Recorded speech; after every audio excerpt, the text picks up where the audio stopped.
안녕하세요. 2020년 생명보험이란 무엇인가 우리 3월 실전 문제풀이 모집인 부분에 대해서 강의를 하게 된 네오머니의 원유원입니다.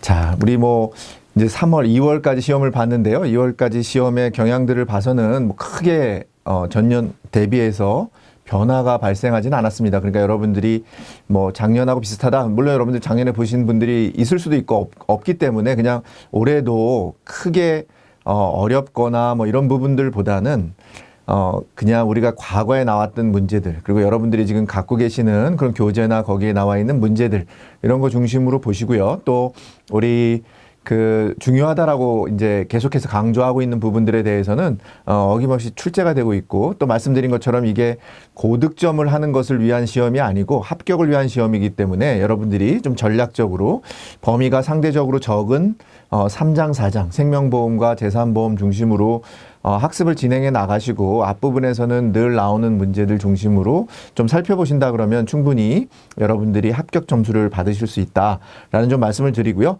우리가 2월까지 출제됐던 내용들을 보면 여기 나와 있는 것처럼 사소한 것 같지만 지문의 미묘한 차이, 이런 부분들, 그러니까 소득과 지출의 일치, 그러니까 우리가 약간은 어떻게 보면 약간 말장난 비슷한데요. 소득과 지출이 일치하면은 문제가 발생하지 않잖아요. 그죠? 그러니까 소득과 지출이 불일치하다.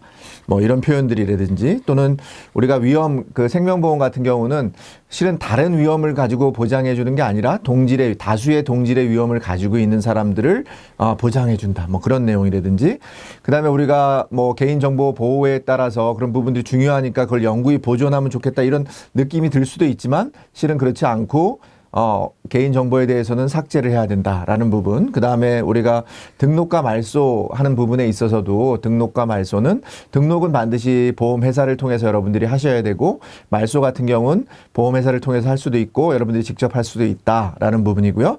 앞서서 소득과 지출의 일치처럼 어떤 보험중개사나 이런 법인 보험중개사가 되기 위해서는 자산이 부채를 초과한다. 그러니까 부채가 많으면 자산이 부채를 초과하는 경우는 문제가 없겠죠. 그죠? 근데 부채가 자산을 초과한다?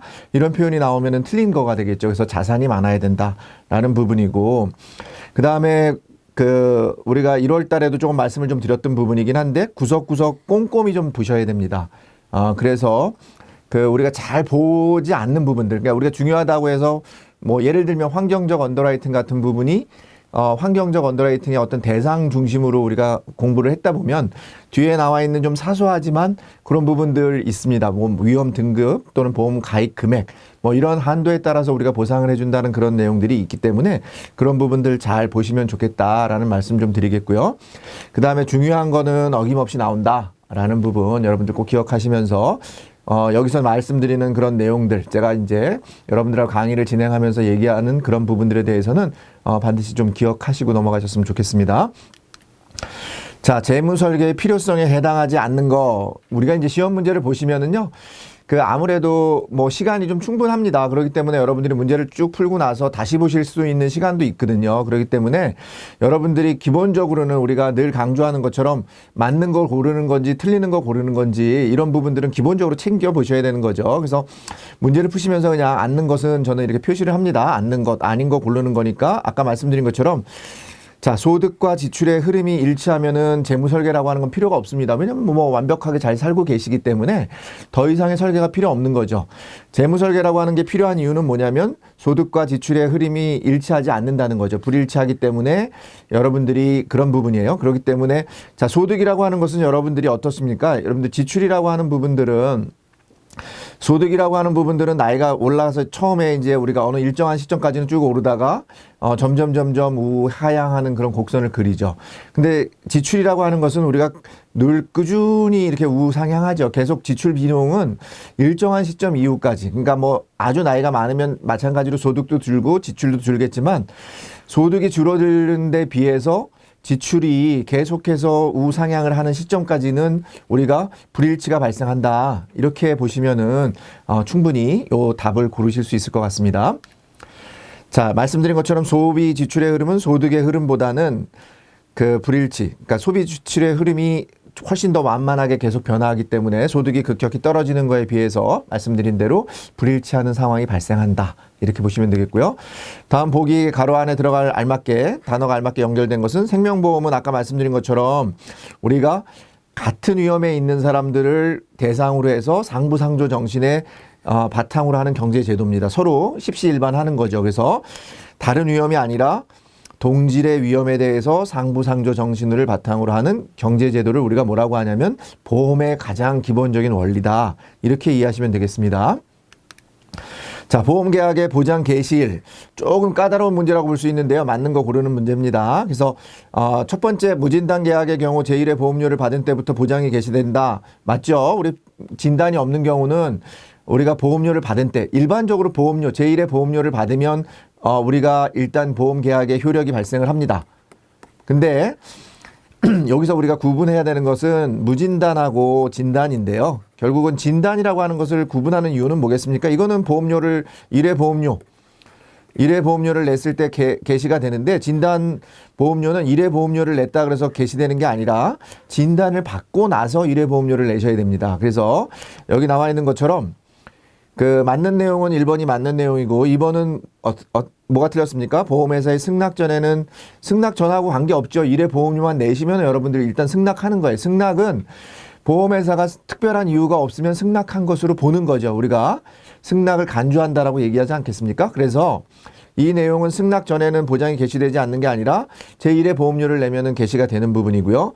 진단계약의 경우는 진단 후 제1의 보험료를 납입한 경우 진단일로부터 보장이 되는 게 아니라 소급되는 게 아니라 제1의 보험료를 낸 이후부터 우리가 보장이 되는 겁니다. 아시겠죠? 그래서 일단은 기본적으로 여러분들이 우리가 그 보험 효력의 개시는 이렇게 기억하시면 좋을 것 같습니다. 보험 효력의 개시는 1회 보험료를 납입한 때보다 이렇게 1회 보험료 납입일 이라고 여러분들 기억하시면 되겠습니다. 이게 개시가 승낙 전이든 승낙 후든 관계없이 1회 납입 보험료를 내시면 그때부터 우리가 개시된다. 이렇게 보시면 되겠습니다. 자, 다음 중 보험금 청구 시 구비 서류에 해당하지 않는 거. 우리가 보험금을 청구해 달라고 할 때는 보험증권이라고 하는 것은 내가 보험을 가입했다라고 하는 일종의 약속이죠. 이게 효력을 갖는 게 아닙니다. 보험증권이라고 하는 게 없다 그래서 여러분들이 어떤 문제가 발생할 수 있다. 여러분 보험증권을 잊어먹을 수도 있잖아요. 그리고 요즘에는 대부분 다 어떻게 발행을 하나요? 보험증권을 다 인터넷 또는 모바일로 발행을 하기 때문에 보험증권 자체는 여러분들이 잊어먹을 일, 분실의 우려가 없습니다. 그렇기 때문에 보험증권은 구비서류에 해당하지 않습니다. 그러니까 조금 전에 말씀드린 것처럼 보험금을 달래기 위해서는 보험금 청구서가 있어야 되고 내가 사고를 당했으니까 보험금을 청구하는 거 아니겠습니까? 그렇기 때문에 여러분들이 보험증권이라고 하는 것은 처음에 우리가 보험을 가입했을 때 내가 보험을 가입했다라고 하는 것을 확인해 주기 위해서 나눠주는 거예요. 그래서 그걸로 여러분들이 갖고 있기 때문에 가서 나 보험금을 달라. 그러면은 보험회사는 뭐라고 얘기하겠습니까? 그게 중요한 게 아니라 왜 보험금을 줘야 되는지 그 청구에 대한 내용과 사고의 내용이 있어야 되지 않냐 이렇게 물어보지 않겠습니까? 그래서 여러분들 구비 서류에는 보험증권은 해당하지 않는다. 이렇게 여러분들 기억하시면 되겠습니다. 자, 계약 전 알릴 의무 위반을 이유로 계약을 해지할 수 있는 거. 우리가 통상적으로 고지 의무가 있고요. 계약 전에는 그다음에 계약 후에는 통지 의무라고 하는 게 있습니다. 우리가 이걸 풀어서는 계약 전 알릴 의무, 통지는 계약 후 알릴 의무라고 하는데 다 지자 돌림이에요. 그래서 이런 것들을 위반했을 때는 어떻게 된다고요? 예. 이런 것들을 위반했을 때는 여러분들 이건 계약자가 하는 거니까 보험회사는 계약을 해지할 수 있습니다. 같은 지자 돌림입니다. 해지할 수 있어요. 계약을 해지할 수 있습니다. 왜? 계약자가 잘못했기 때문에 해지할 수 있습니다. 근데 해지할 수 없는 사유가 있습니다. 그게 뭐냐면은 우리가 위반 사실을 안 날로부터 1개월이 지나거나 아니면 계약을 체결한 날로부터 3년이 지났을 경우에는 여러분들이 그런 부분들을 해지할 수 없습니다. 아시겠죠? 그러니까 해지할 수 있는 경우니까 1개월이 지나지 않은 이내인 경우에는 언제든지 우리 계약자가 계약을 해지할 수 있습니다. 그거는 뭐 어떤 특별한 이유가 아니라 그냥 계약을 해지할 수 있는 거예요. 여러분들 가셔가지고 내가 계약을 했으니까 계약 자유의 원칙에 따라서 여러분들은 계약을 해지할 수 있습니다. 아시겠죠? 그래서 1개월 이상이 지났을 때에는 계약을 해지할 수 없고 여기 나와 있는 것처럼 계약을 체결한 날로부터 3년이 지났을 때도 해지할 수 없다. 그 다음에 우리가 회사가 계약 당시에 계약 전 알릴 의무 위반 사실을 과실로 알지 못했을 때 그때는 해지할 수가 없는 거죠. 왜냐하면 충분히 보험회사가 알 수 있는 상황인데도 불구하고 보험회사의 과실로 뭐 알지 못했기 때문에 그 부분은 누가 책임이 있다는 거예요? 보험회사가 책임이 있기 때문에 해지할 수 없다는 겁니다. 아시겠죠? 그러니까 해지할 수 없는 경우는 누가 책임이 있다는 거예요? 보험회사. 그렇게만 기억하시면 되겠습니다. 다음에서 부활에 대한 설명으로 틀린 거 고르는 문제입니다. 틀린 거 고르는 문제인데요. 여러분들 우리가 부활을 시킬 때는 우리가 기본적으로 알아야 되는 것은 만기가 된 거를 다시 부활한다는 얘기는 없습니다. 그죠? 만기는 끝나는 거예요. 그죠? 그러니까 중도에 해지가 되고 여러분들이 해지 환급금을 수령하지 않아야 돼요. 해지 환급금을 수령하지 않은 상태로 해지된 그런 계약에 한해서 여러분들은 계약 해지를 부활할 수 있는데 3년, 해지된 지 3년 이내의 계약에 대해서는 여러분들이 언제든지 부활을 요청할 수 있습니다. 부활을 신청할 수 있고 그러면 보험회사는 신계약과 동일한 절차에 의해서 심사를 한 다음에 그 계약을 부활시킬 수 있다. 이렇게만 기억하시면 되겠습니다. 그래서 보험계약 부활 시에는 위험 선택은 신계약과 동일하게 적용하지 않는다가 아니라 항상 부활에서는 기존의 계약을 신규 계약하듯이 동일한 절차 그런 과정을 거쳐서 문제가 발생할 때는 부활이 허용이 안 되는 거죠. 부활을 시키지 않을 수 있다라는 부분 같이 기억하시면 되겠고요. 신계약과 동일하게 이루어진다. 이게 포인트가 되겠습니다.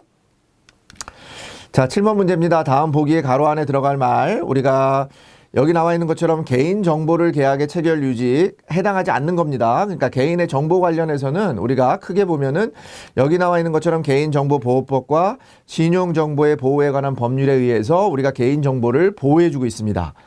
금융소비자 보호에 관한 법률은 우리가 모집 질서라든지 여러분들 소비자에게 불이익한 그런 모집 행위가 이루어졌을 때 그런 부분들을 규제해서 금융소비자를 보호해 주는 겁니다. 그래서 개인정보보호법하고는 무관하다. 자, 우리 개인정보 보호하고 관련해서는 개인정보보호법이나 신용정보의 보호에 관한 법률을 적용을 한다. 뭐 자주 나오는 시험 문제는 아닙니다. 그렇지만 우리가 금융소비자보호법을 많이 듣다 보면 이걸 답으로 고를 수도 있으니까 정보와 관련해서는 정보가 들어가 있는 내용이 정답이다. 아시겠죠? 정보 관련된 것은 정보가 들어간 내용이 정답이다. 이렇게 기억하시면서 문제를 풀어보시면 좋겠습니다. 환경적 언더라이팅에 대한 설명으로 틀린 거 고르는 문제입니다. 자, 우리가 말씀드린 것처럼 그 일반적으로 그 위험 등급을 정하는데요. 1에서 5등급으로 구분하는데 우리가 보험료를 할증하는 방식으로 제한하는 게 아닙니다. 우리가 일반적으로 보험료를 할증하면은 문제가 발생을 할 수 있잖아요. 계속 보험료를 높이면은 내가 물론 위험한 사람이긴 하지만 위험한 직군이긴 하지만 위험 등급에 따라서 보험료를 계속 높인다는 것은 보험을 가입하는 데 어려움이 있습니다. 그래서 보험료를 할증하는 방식이 아니라 우리가 통상적으로 보험 가입 금액 한도를 제한하는 방식으로 통용이 되고 있습니다. 자, 아까 이제 말씀드린 것처럼 이게 구석에서 나오고 조금 어려운 문제입니다.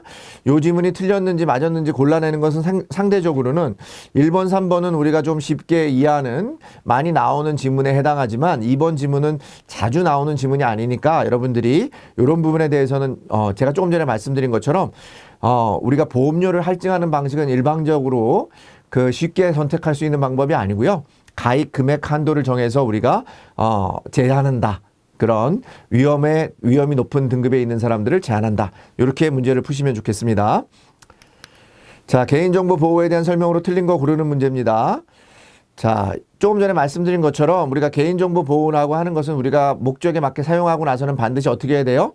파기해야 된다. 여러분들이 안전하게 보관을 해야 된다? 얼핏 보면 맞겠죠. 왜냐면 개인정보 보호 중요하니까 영구히 보존해야 된다.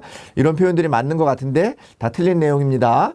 여러분들이 사용에 맞춰서 썼다고 하면 그 개인정보는 어떻게 해야 된다고요? 파기해야 된다. 아시겠죠? 즉시 파기해야 돼요. 자, 10번 문제입니다. 우리 보험사기 방지 활동에 대한 설명으로 틀린 거 고르는 문제입니다.